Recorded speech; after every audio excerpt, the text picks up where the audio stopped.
I think that what Canatones is doing right now is evil. The least interesting part of this is the fact that he's lying through his teeth. That's implied he's a Zionist. The second he gets elected, who's the first person to visit? Bibi. Then he comes again. Then he comes again.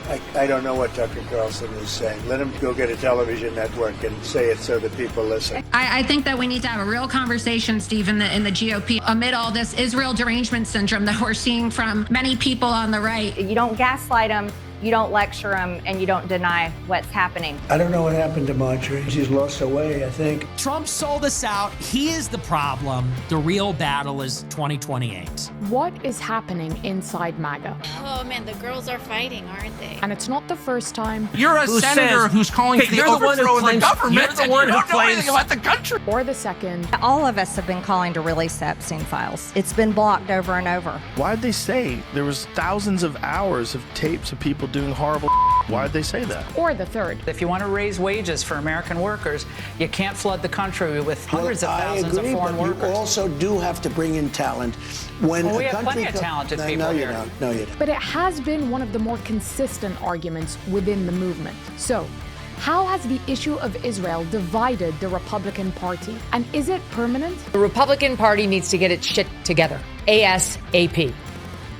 It's part of the debate over America's role in the world that helped bring Trump to power in the first place. Trump initially campaigned as a strong critic of the Iraq War, accusing leaders of dragging Americans into endless conflicts abroad. We should have never been in Iraq. We have destabilized the Middle East. They lied. They said there were weapons of mass destruction. There were none, and they knew there were none. This message resonated widely and drew voters to his America First campaign to decrease U.S. commitments abroad. These voters would later criticize aid sent to countries like Ukraine and Israel as taking money away from domestic problems. The Republican-led House will not be jammed or forced into passing a foreign aid bill that was opposed by most Republican senators and does nothing to secure our own border.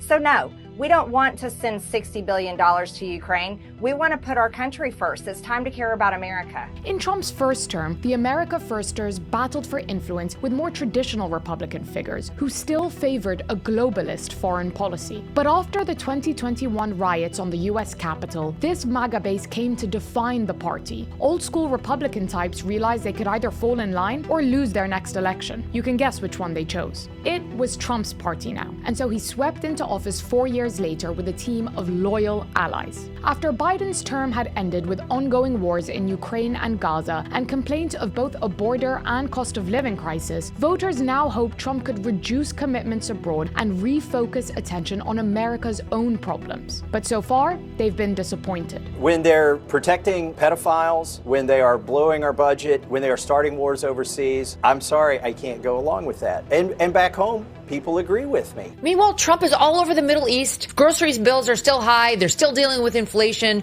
They're suffering. Focus on domestic policy and on making people's lives better. You know, keeping him on nonstop tours around the world and nonstop meetings with foreign countries' leaders is not America first. It's just not. Trump's decision to bomb Iran in June and his ongoing support for Israel has disappointed some Americans hoping for a more isolationist foreign policy. At the same time, confusion over tariffs, plans to hike the cost of healthcare insurance, and failure to sufficiently bring prices down have alienated parts of his base that once passionately backed him. What we want is for someone to advocate for Americans and Americans only. America should be the only thing you care about, especially as a leader of the country. He's been a chronic disappointment. I feel embarrassed that I told people to go vote for him. This is not the candidate that They argued that Trump should be fixing these problems rather than chasing a Nobel Peace Prize, which seems to be dominating most of the president's attention. You know, we solved 7 wars. The 7 are done. I solved every one of them. I settled 7 wars. Nobody's done what I've done. 7 wars. We put out 7 wars. Now it could be 8. I have ended 7 unendable wars. They said they were unendable. The Middle East plus 7. So we did 7 different wars. We have 1 left. It'll be 9. Then I think we'll get that done too. I settled 7 wars, and actually three. If you think about pre-wars, add three more, so it would be 10. As major MAGA figures started speaking out, their audiences, numbering in the millions, were listening. 50% of Republicans under 50 now have an unfavorable view of Israel, partly due to the large military aid packages and devastating scenes from Gaza, and partly because of Christian nationalist and anti-Semitic elements within the MAGA far right. And they too began to ask questions of senior Trump officials. I'm a Christian man, and I'm just confused why that there's this notion that we owe Israel something, or that they're our greatest ally, or that we have to support this multi-$100 billion foreign aid package to Israel to cover this, to quote Charlie Kirk, ethnic cleansing in Gaza, considering the fact that not only does their religion not agree with ours, but also supports the prosecution of ours. He's taken over $230 million from pro-Israel groups. Even though he advised against it, Israel still attacked Iran, and the U.S. still bombed on behalf of Israel. Israel is a nation where Christians are constantly under attack in both Gaza and the West Bank. We talk about America first and defending Christians, but how can we do this if we align ourselves with a nation that does not do that itself?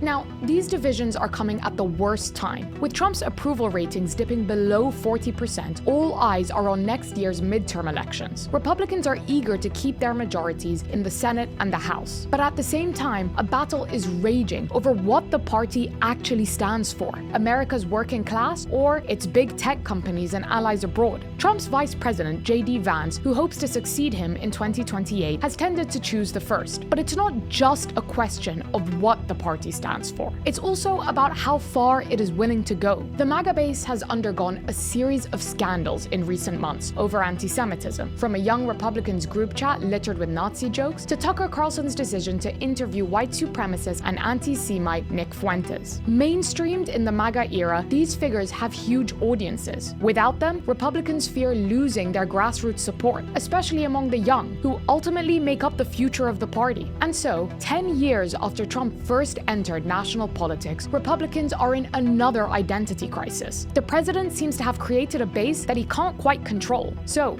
will they turn on him? Or, if the ceasefire in Gaza holds, Trump reaches a deal with Iran, and prices come down, will they forget their grievances? Much of that depends on the remainder of Trump's presidency. But one thing is clear: the long-held beliefs of the Republican Party, ironclad support for Israel, aggression towards traditional foes like Iran and Russia, and a strong line against Nazi-sympathetic or extremist views are being passionately challenged. Only, it's not happening in think tanks and cabinet meetings, but YouTube live streams and Twitter threads. And victory seems to be going to the participant not with the best argument, but the biggest audience.